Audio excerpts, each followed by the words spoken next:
Ayan guys, bali ang gagawin natin ngayon, maglalagay tayo ng cabin filter dito sa Toyota Rush 2018. Kasi yung mga stock nito, wala talaga siyang cabin filter. Ayan o, nakasara yung lagayan niya ng cabin filter.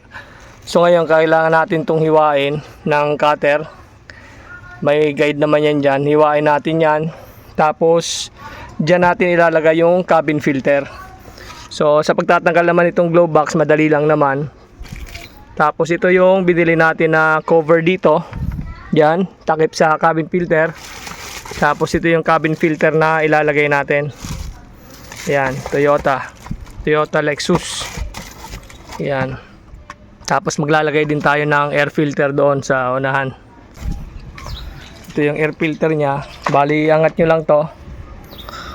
Dalawa lang naman tong lock, kabilaan. Angat nyo lang yan. Tapos matatanggal nyo na yung air filter. Ayan o. So tanggal na. So pareho naman. So lalagay na natin to dyan. Papasok lang. Kasi ito matagal na itong hindi napalitan. Sobrang dumi na talaga. Ayan.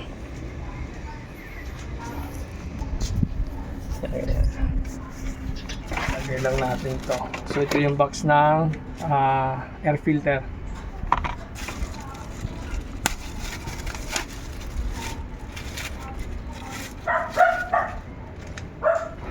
Papasok lang natin yan. Angat lang ng konti. Tapos pasok. Ayan. Ganyan lang kadali magpalit ng air filter.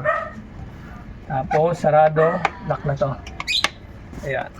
So okay na tayo sa air filter. Cabin filter naman.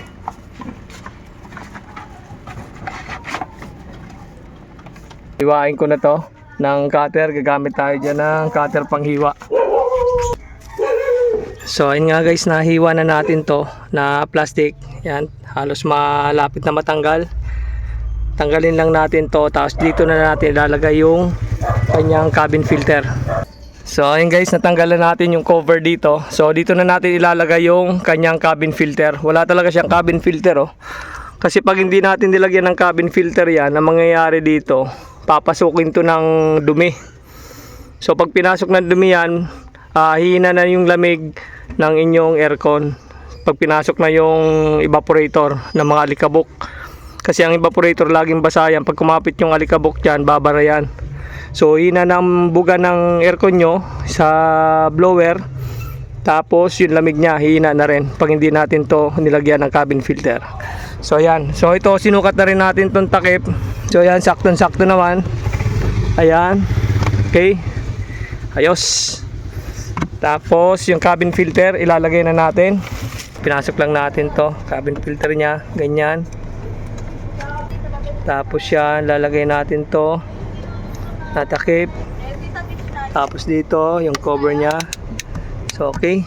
Tapos babalik na natin tong glove box. Ganyan lang, pasok lang, tapos push lang. Yan, okay na. So ayan guys, thank you.